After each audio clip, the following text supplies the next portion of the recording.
A Look at Seniors is underwritten by the generous support of Berkshire Bank. For over 165 years, Berkshire Bank has delivered excellent service and performance. Berkshire Bank, America's most exciting bank. With additional support from Judson Meadows, caring for you, and respite stays available too. And The Mortgage Place, offering low rates, a wide variety of programs, expert advice, and exceptional service. Don't tell us who we are. We're not about ordinary, we're about extraordinary. We're not just about numbers and names. We're about individuals and knowing that no two customers are alike. We're not too small to help. We're not too big to know you. We're about big bank resources with small bank attention. Hey, we believe those important moments in your life should be exciting. Don't you? Life is exciting. Let us help. Berkshire Bank, America's most exciting bank. I'm Tim Bartos, and I'm here at Judson Meadows, and I'm talking with Ruth about the importance of pet visits. Pet visits are wonderful. It's one of the things that brings our residents the most joy. There's nothing like the unconditional love of a pet jumping up in someone's lap and bringing a smile to their face. It's fantastic. And we love our pet visits and welcome them with open arms. Judson Meadows, an assisted living community, the art of aging well.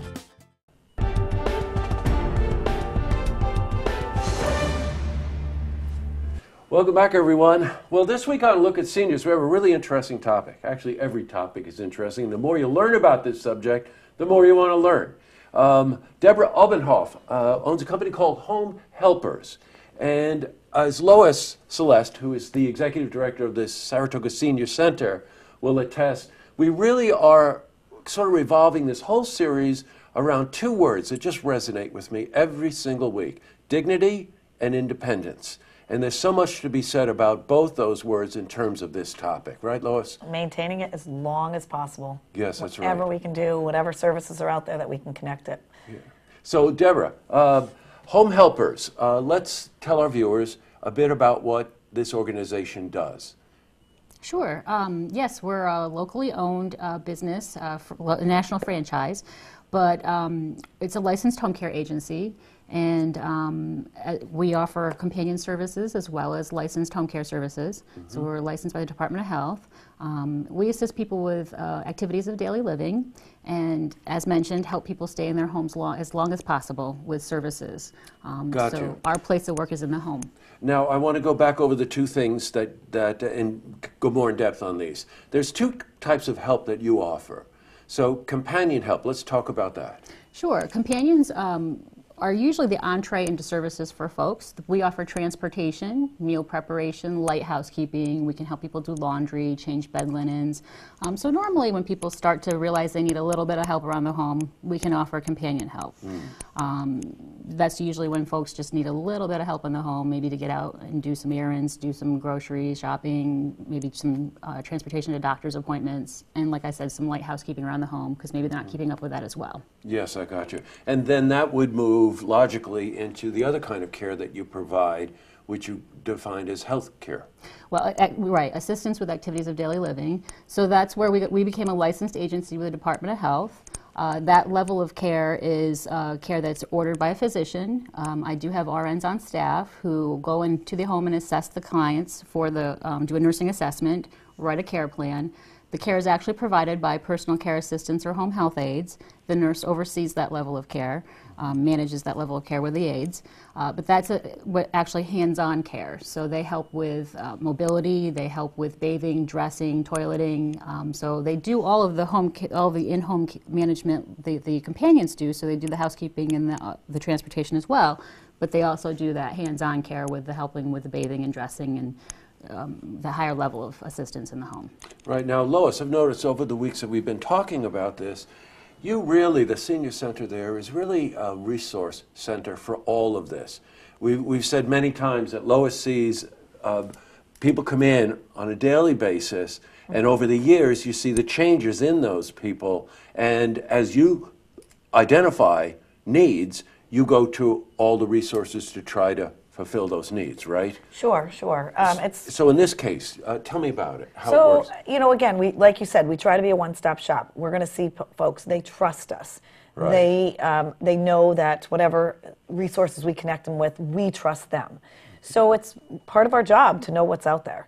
And again, people with us are independent, and then they go to some sort of needs, and trying to convince the senior, again, like you talked about, staying independent and with some dignity, try to convince the senior or their families that you may need some extra help now. Right. And it, you know, it could be a fall, it could be an illness, it could be some memory care issues, whatever it is. If someone's failing and there's not another person there to support, also caregiver support. You know, oftentimes these caregivers get exhausted and they need help in the home. Yes. So we work really closely with Deborah's agency. She's been on my board for a number of years, and we'll refer out. We have the advocate in the center who people can talk to, and it's really our job to know what's out there in the community and what resources we can refer people to. You know, again, another common thread in this series is helping people make the transition. You know, they're very reluctant to identify their own problems, go to the extent, like you were saying before when we were discussing Alzheimer's, where they start to compensate for it to cover it. And, you know, again, someone that's skilled like yourself, you see it early on, and then you have to have that trust with that person so they'll trust you to help them make the proper decision. Well, if you think about it, we've all been in control of our lives all of our lives. Right, so true. To give up that control or be willing to accept help is really uncomfortable for some people. That's right. But trusting the folks who are with you every day is a big step, and then us connecting to the resources that are out there is really important for what we do. And I would imagine, Deb, that in building trust with your clients, you know, you start in with companion care. Someone might need, like you were saying, help with transportation, or they might need help with meals or something like that. And then as those people require more help, you can help them make that transition. Absolutely. Into the healthcare help. Absolutely. We clients will come to us that way very often, where, like you said, they come from companion care and then transition into the higher level of need, or they have an adverse event where they're coming out of the hospital and need that higher level of care, and in order to get discharged, they would need to set some home care up before the hospital will discharge them. They have to have a safe plan in order to be discharged into the home. Right. You know, a question I wanted to ask you earlier, and I didn't. You have to be a very special person, I've noticed, in all of this, to really care like you do. What got you involved in this? Sure. Well, I have a background in healthcare. I went to school for health services management, so that's my background from an educational standpoint, but also had some very personal experience with it with my late husband, who had MS and needed help in the activities of daily living, which is what we call the bathing and dressing assistance. So just to touch me personally, aging parents myself, you know, I challenge anybody to think of their life and the people in it. We all know somebody who at some point needs the help. And if you think about those folks and how difficult it is to lose the ability to do the basic functions of getting up and getting out of bed and doing those things to get up and get moving, it can be a challenge. Well, sure, you know, and it's the other side of it too that I'd like our viewers to think about. You know, you could be the child of a parent in need. You could be the friend. You could be a caregiver, and all of a sudden you find that the need of the person takes too much time for you. So, you know, the whole idea of getting a helping hand and reaching out to an organization like yours through the senior center, especially, you know, you just continue that community and that family.